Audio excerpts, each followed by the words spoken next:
All right, welcome to The Explainer. Today we're diving into the timeless wisdom of Ralph Waldo Emerson to build a real guide for thinking for yourself. In a world that's constantly pressuring us to just fall in line, how do we actually learn to steer our own ship? Let's get into it. Okay, so picture this. You're thinking about something, maybe a big issue, and bam, you have this flash of insight, an idea that feels totally fresh, totally yours. But then, almost immediately, that little voice of doubt starts to creep in, right? Who am I to think this? I'm no expert. I've got to be wrong. And just like that, you let it go. Well, according to Emerson, that one private little habit is one of the most toxic things we do to ourselves. So where does that nagging voice of self-doubt even come from? Emerson had a name for it. He called it the great enemy of every individual, the conformity trap. It's this huge and often totally invisible pressure we get from society to just fit in, to adopt the opinions everyone else has, and pretty much to outsource our own thinking to the group. But here's the thing. We are not born this way. Not at all. A little kid is a natural nonconformist, you know? They march to the beat of their own drum. They couldn't care less about the reputation. A 5-year-old will look you right in the eye and insist that llamas aren't real and there is nothing you can say to change their mind. But slowly, over time, society conditions us. We learn to become what Emerson calls cautious adults, people who are so worried about what others think that we start to care more about being polite than about being right. Emerson didn't mince words on this. He put it about as bluntly as you can: imitation is suicide. What he's saying is, when you throw away your own unique take on things for some prepackaged opinion, you're essentially killing off the one thing that makes you, you. You're giving up the one contribution that only you could ever make. So this sets up a huge conflict, right? Your job as an individual is to grow, to think, but society, whether it's a company, a political party, you name it, it values order and stability more than anything. And what's the easiest way to get order? Conformity. The world might even praise you for being a team player or agreeable, but Emerson would warn you, you're not being agreeable, you're just being anesthetized. Okay, so if conformity is the poison, what's the antidote? Emerson's solution is so simple, but it's also radical, and it's the absolute core of his philosophy. Trust thyself. And that's not just a nice little slogan.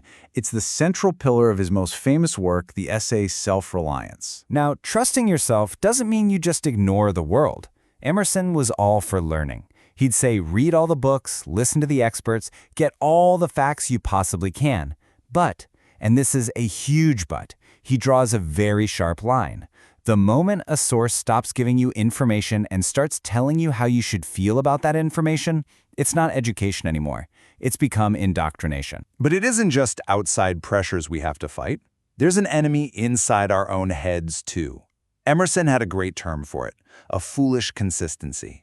You know what I'm talking about? This obsession we have with never, ever contradicting ourselves.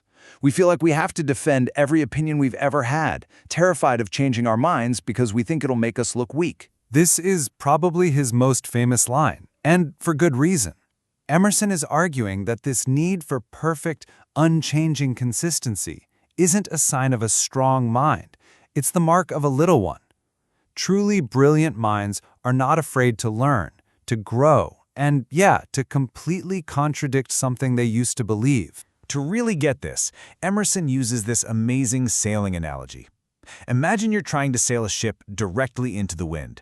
If you point your boat straight at where you want to go, you'll just get blown backward. The only way to make any progress is to tack, to zigzag from left to right. Now, to someone watching from the shore, your path looks totally erratic. It looks inconsistent, confused. But you, the sailor, you know that this series of apparent contradictions is the only way forward. And all of this leads to a powerful and maybe even kind of uncomfortable conclusion. If you dare to think for yourself, you will be misunderstood. Period. Emerson reminds us that all the great thinkers of history, people like Socrates, Galileo, Newton, they were all profoundly misunderstood by the people of their time. Why? Because they refused to conform. He believed that being misunderstood is simply the price you pay for greatness. Okay, so if we're supposed to trust our own intuition, our own gut, over the noise of everybody else, that begs a really important question. Where does this reliable inner wisdom actually come from? For Emerson, the source wasn't some hidden mystery. It was all around us, in the wisdom of nature itself. Emerson wants us to ask this really deep question. Don't just look at nature as a nice background or a bunch of resources to be used. He wants us to see it as a single, whole process, to try and understand what it all means. What is nature ultimately trying to do? I mean, we forget how many different hats nature wears in our lives. It's our provider, our therapist, our entertainer, our teacher, the whole shebang. Emerson has this great little thought experiment. Imagine if the stars only appeared in the sky once every 1,000 years. Can you imagine the awe? We'd create myths, we'd write poetry, it would be the event of a millennium. But because they show up every single night, most of us barely even bother to look up anymore. We just take it all for granted. So what is this source of wisdom that we find in nature? Emerson gave it a name, the Oversoul. And you can think of it as a kind of unifying intelligence that connects every single part of the universe. Some people might call it God, others the cosmos, or just reality itself. For Emerson, our intuition, when we can quiet our minds enough to hear it, is our direct line to the wisdom of this Oversoul. And this is why Emerson saw two different ways of knowing the world. You've got science, which is absolutely vital. Science breaks things down, it weighs them, it measures them, it tells us how they work. But it can't tell you the moral of the story. For that, you need intuition. You need that ability to see the big picture and ask, okay, but what does it all mean? And this all comes together in one of his most beautiful and powerful ideas. For Emerson, that ancient command from the Greeks, know thyself, and the modern command from science, study nature, are not two different instructions. They are one and the same. The journey inward to find yourself and the journey outward to understand the natural world. Ultimately, they are the very same path. So this brings us to the really powerful, practical endpoint of all of Emerson's philosophy. Because this isn't just about thinking deep thoughts. Trusting yourself and connecting with nature isn't the final destination. It's the launching pad for his ultimate call to action. You must become a creator. See, true self-reliance isn't about sitting alone in a room feeling smug about your own brilliant ideas. It demands that you take that unique perspective, that wisdom you've worked to find, and you put it to work. It's a call to build something, to contribute something, to create something new for the world. In Emerson's mind, a proper education really has three pillars. First, books. They're vital, but only for inspiration, not for imitation. Then, action. Action is essential because that's how ideas stop being ghosts and become real.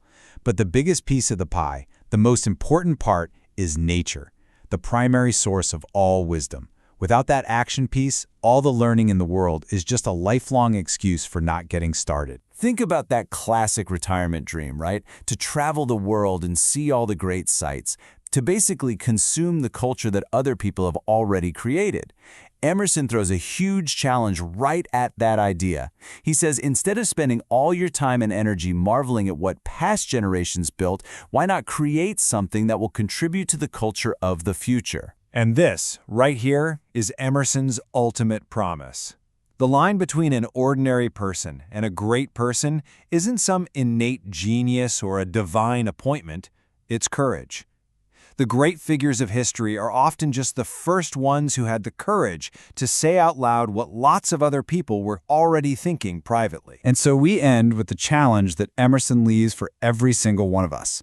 After you've done the work to silence the noise of conformity, after you've learned to trust your own mind and connect with the world's deeper wisdom, there's only one question left.